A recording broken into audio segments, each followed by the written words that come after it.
नमस्कार आप सबको। आपका इस चैनल पर स्वागत है। इस वीडियो में हम डिस्कस करने जा रहे हैं जेके पीएससी प्रीलिम्स का क्वेश्चन पेपर। तो चलिए शुरू करते हैं।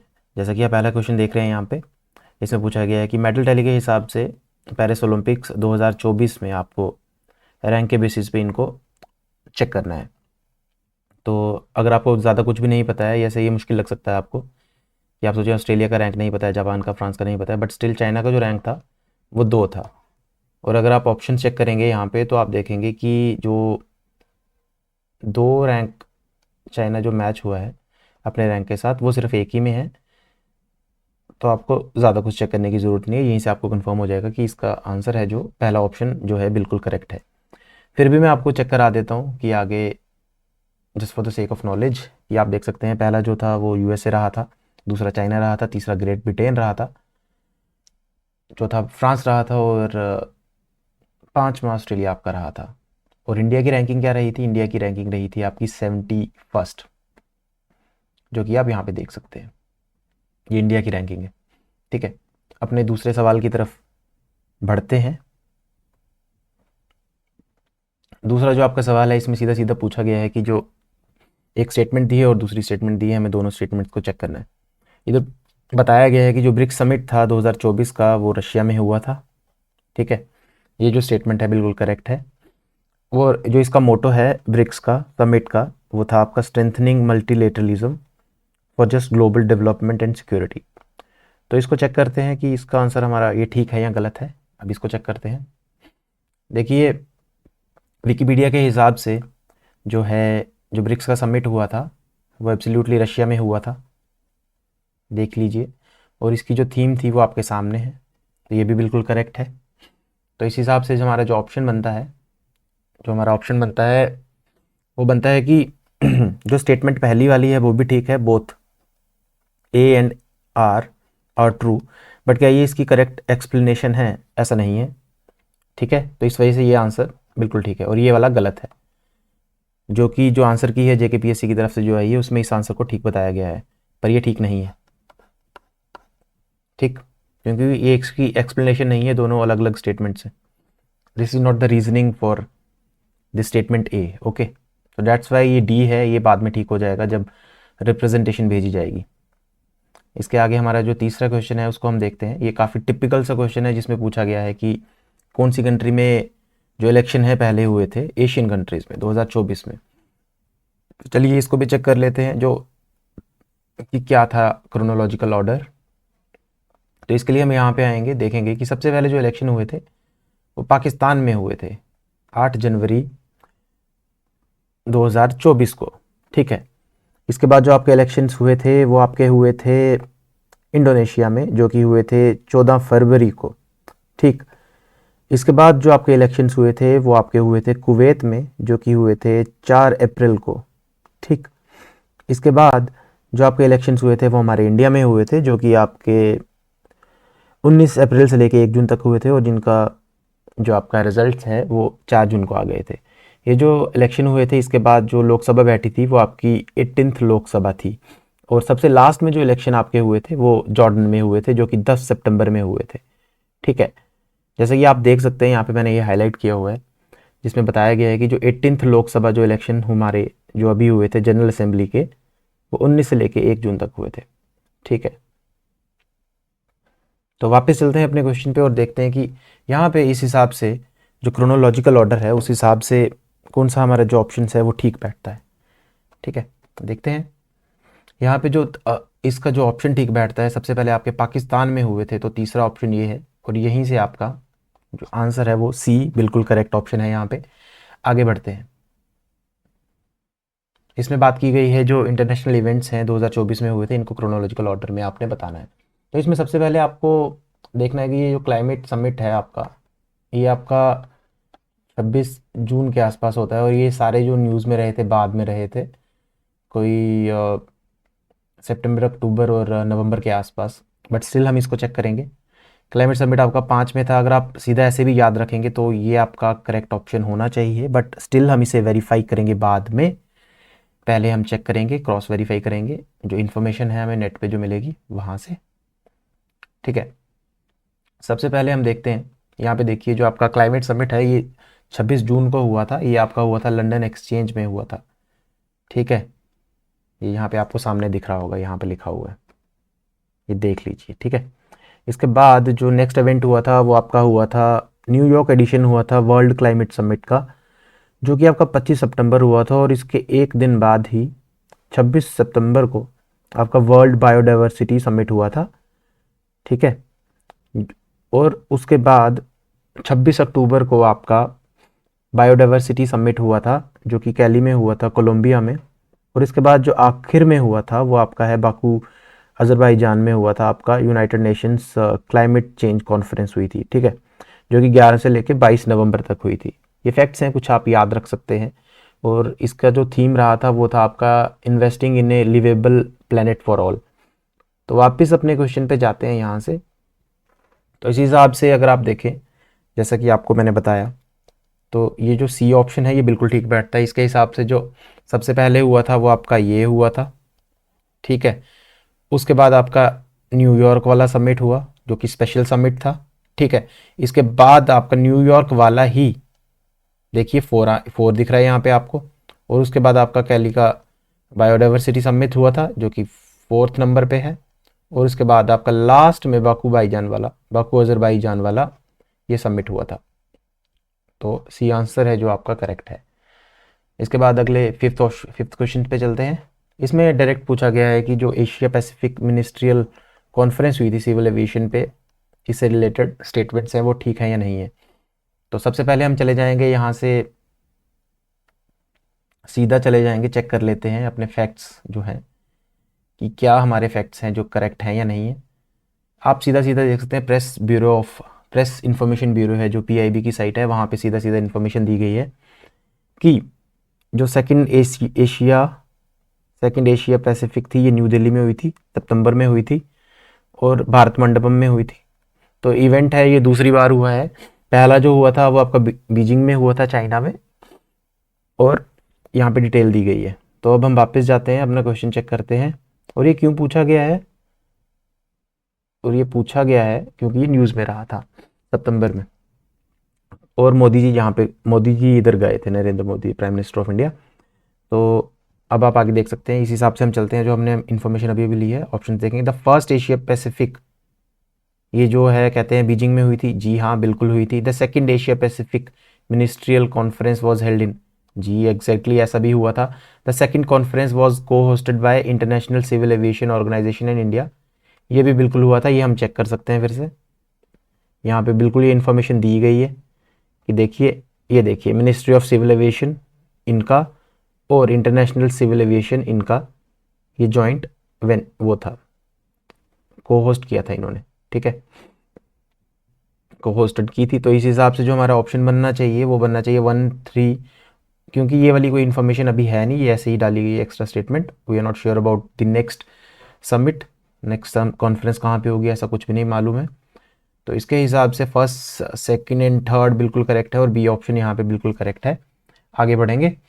कह रहे हैं कैंसर मूनशॉट इनिशिएटिव है, ये खबरों में रहा है, क्यों रहा है और कौन सी कंट्रीज ने इसे लॉन्च किया। तो मैं आपको बता देता हूँ कि ये जो है, ये क्वाड जो है आपकी, क्वाड QUAD जो हमारी ऑर्गेनाइजेशन है, तो इसके जो मेंबर स्टेट्स हैं उन्होंने ये इनिशिएटिव लॉन्च किया है। और ये भी आपको डायरेक्ट जो इन्फॉर्मेशन है ये आपको पीआईबी की साइट से मिल जाएगी।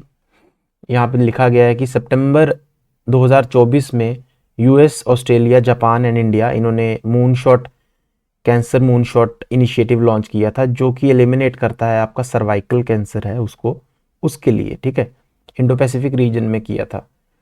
एम आपका इसको दिख गया सामने की वैक्सीनेशन प्रोग्राम्स हैं, advance cutting edge technology, strengthen करना है ग्लोबल कोलैबोरेशन को, उसके लिए ये लॉन्च किया गया इनिशिएटिव। देख सकते हैं क्वाड कैंसर मून इनिशिएटिव। इसके बाद जो अगला क्वेश्चन है उसकी तरफ बढ़ते हैं। ये सीधा सीधा क्वेश्चन पूछा गया है यहाँ पर, इसमें कुछ बताने वाला नहीं है, सीधा सीधा पूछा गया है, फैक्चुअल सा है। द इंडियन आईआईटी जो दिल्ली है उसने अपना एक कैंपस खोला है, कहाँ पे खोला है, तो जनाब ये इन्होंने खोला है आपका अबू धाबी में। अब इससे पहले किसी आईआईटी ने इंस्टीट्यूट खोला है कोई बाहर, ओवरसीज कैंपस खोला है, उसको भी चेक कर लेते हैं। जैसा कि आप देख सकते हैं यहाँ पे अबू धाबी में आईआईटी दिल्ली ने खोला है, ये देखिए यहाँ पे इंफॉर्मेशन दी गई है जो। ठीक है, पर इससे पहले जो फर्स्ट जो मिडल ईस्ट में खोला गया था एंड द सेकंड, ये तो इससे पहले जो खोला गया था वो आईआईटी मद्रास ने खोला है जांजीबार तंजानिया में। ठीक, अगले क्वेश्चन की तरफ बढ़ते हैं, देखते हैं क्या है। ये आगे काफ़ी एक प्रोग्राम से रिलेटेड क्वेश्चन है, देख सकते हैं आप। सेमीकंडक्टर है, इंडियन सेमीकंडक्टर मिशन है, उससे रिलेटेड ये क्वेश्चन है। देखा, कह रहे हैं कि इस जो प्रोग्राम है development of semiconductor and display manufacturing ecosystem in India are correct, कौन कौन सी स्टेटमेंट करेक्ट है। तो अगर ये क्वेश्चन आपको दिखता 2024 अगस्त में दिखता तो ये इसके जो आंसर थे तब ये ठीक हो जाने थे, मतलब यहाँ से आंसर आपका निकल जाना था। लेकिन 2024 सितंबर में एक जो है एक जो प्लांट है वो और ज़्यादा ऐड किया गया है, जिसकी वजह से ये जो 3 की जगह है ना ये 4 हो गए हैं, और ये इन्फॉर्मेशन बिल्कुल पीआईबी की साइट पे पड़ी हुई है। ठीक है, तो ये 4 हो गए हैं, तब ये ठीक होना था। जो 3 यूनिट हैं असम में बनेंगे, ऐसा तो बिल्कुल नहीं है जनाब, असम में सिर्फ 1 यूनिट बन रहा है। ठीक है, कहते हैं डायरेक्ट एम्प्लॉयमेंट बनाएंगे 1 लाख की, ऐसी भी कोई स्टेटमेंट नहीं दी गई है। ठीक है, और कहते हैं जो 2 यूनिट हैं वो गुजरात में बनेंगे और 1 यूनिट बनेगा असम में।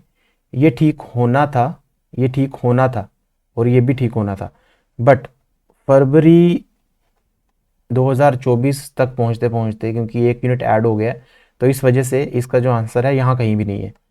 लेकिन सपोज करो कि अगर आपसे ये पहले पूछा जाता अगस्त के महीने में, तो आपने इसका ये वाला आंसर बिल्कुल ठीक करना था। ठीक है, और मैं ये आपको दिखा भी देता हूँ कि ये इन्फॉर्मेशन कहाँ पे दी गई है। ठीक, मैं आपको ये भी दिखा देता हूँ, देख लीजिए। यहाँ पर बताया गया है कि कैबिनेट ने अप्रूव किया है एक और सेमीकंडक्टर यूनिट, जो कि 5 महीने पहले बताया गया है फरवरी से। और यहाँ पे आप देख सकते हैं पीआईबी की साइट है, यहाँ पे बताया गया है कि इन फरवरी 2024 3 मोर सेमीकंडक्टर जो थे यूनिट वो अप्रूव किए गए थे, जिसमें से 2 आपके हैं गुजरात में, एक धोलावीरा में और दूसरा आपका सनद में, और एक जो आपका यूनिट है वो है आपका मोरीगांव असम में। लेकिन यहाँ पे खबर ये है कि एक और जो यूनिट है उसको अनुमति दे गई है, अप्रूवल दे दिया गया है केन्स सेमीकॉन प्राइवेट लिमिटेड को, जिसकी वजह से जो टोटल आपके जो कंस्ट्रक्शन के लिए सेमीकंडक्टर यूनिट हो गए हैं वो आपके 4 हो गए हैं। ठीक है, ठीक है, और बताया जा रहा है कि इन सारों की कैपेसिटी जब बनेगी वो 7 करोड़ चिप्स पर डे ये प्रोड्यूस करेंगे। तो इस वजह से ये जो क्वेश्चन है ये गलत क्वेश्चन जो सेट किया गया है, क्योंकि चेक नहीं किया गया, पुराना क्वेश्चन डाला गया है जेकेपीएससी की तरफ से। अदरवाइज इसका आंसर ये होना था, बट अब नहीं है। फरवरी 2024 में इसका आंसर ये नहीं है। ठीक, आगे बढ़ते हैं। आगे आपका सवाल है, ये जुड़ा हुआ है बुकर प्राइज़ से। कहते हैं कि 2024 में जो बुकर प्राइज़ है, इसमें सीधा बुकर प्राइज़ के विनर का नाम नहीं पूछा है, बल्कि उनका भी पूछ लिया जो शॉर्ट लिस्ट हुए थे। ठीक है, इसमें अगर सीधा बुकर प्राइज़ का इसका विनर पूछा जाता तो वो थे ऑर्बिटल वाले, ये समंथा हार्वी इसका करेक्ट आंसर था, यानी कि 3 वाला। अब कन्फ्यूज़न इसमें और इसमें आ गई है। ठीक है, पूछ रहे हैं ये हो सकता है, ये भी हो सकता है, तो इसके लिए हमें फिर से विकिपीडिया की मदद लेनी पड़ेगी, और यहाँ पे जाएंगे हम जनाब, देखेंगे। यहाँ पे जाके देखते हैं कि जो ऑर्बिटल है ये समंथा हार्वी ने ही लिखा है, एवरेट है इन्होंने जेम्स लिखी है, जेम्स लिखी है, और जो रेशल है इन्होंने क्रेशन लेक लिखी है। रेशल ने आपकी क्रेशन लेक लिखी है, तो वापस जाके देख लेते हैं। ठीक है, रेशल ने आपकी क्रेशन लेक लिखी है, बिल्कुल ठीक। तो इस हिसाब से जो हमारे ऑप्शंस ठीक बैठ रहे हैं, ये वाला बैठ रहा है। ठीक है, बाकी आप देख सकते हैं जो हेल्ड है वो आपकी किसने लिखी है आन मिचेल्स ने लिखी है। ठीक है, और आपकी जो जेम्स है ये आपने देख लिया किसने लिखी है, जेम्स जेम्स आपकी लिखी है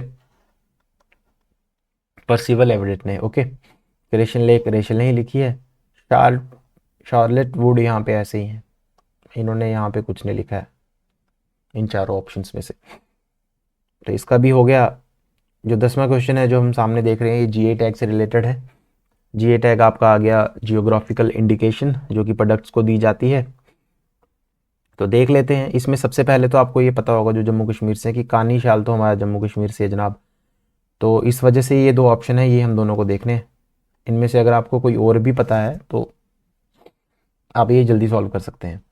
तो अब हम देखेंगे कि बाकी जो चीज़ें हैं ये कहाँ कहाँ बनती हैं। जैसे कि हबसपुरी साड़ी है, ये आपकी उड़ीसा में ही बनती है।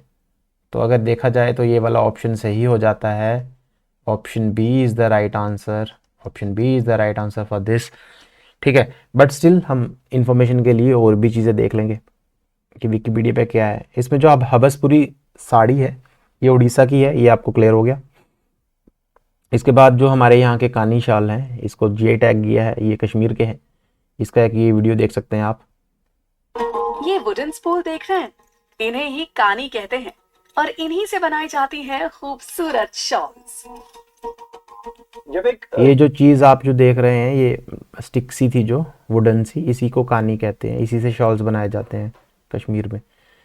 आगे देख रहे हैं आप, तंगालिया शॉल है, ये आपका गुजरात से है, इसको भी जीए टैग मिल रखा है तंगालिया। और जो आखिरी में है वो आपका ये देख लीजिए चक्षेयांग चक्षे चक्षेसांग शॉल हैं जो कि आपके नागालैंड के हैं। यहाँ नागालैंड में जो हर एक ट्राइब होती है उनका अपना एक शॉल होता है। तो एक वहाँ पे ट्राइब है नागा की, चक्षेसांग ट्राइब। ओके, ये आप यहाँ पे देख सकते हैं। ठीक है, चके चकेसांग, हाँ चकेसांग नागा ट्राइब है, तो इन्होंने शॉल बनाया है, तो उस वजह से इसका नाम। ठीक है, और जीआई टैग में एक इंटरेस्टिंग फैक्ट आपको बता देता हूँ कि सबसे पहला जो आपका जीआई टैग था वो आपका दार्जिलिंग टी को मिला था 15 सितंबर 2003 में। ये स्टार्ट हुआ था जीआई टैग मिलना, और 2004 के आसपास दार्जिलिंग टी को टैग मिला था। तो इसी के साथ ये वाला वीडियो हम ख़त्म करते हैं। आगे के जो क्वेश्चंस हैं वो अगले वीडियो में डिस्कस करेंगे। अगर आपको ये वीडियो अच्छा लगा हो तो प्लीज़ लाइक कीजिएगा, सब्सक्राइब कीजिएगा, एंड अपने दोस्तों के साथ शेयर भी कीजिएगा। Thanks for watching this video. See you in the next video.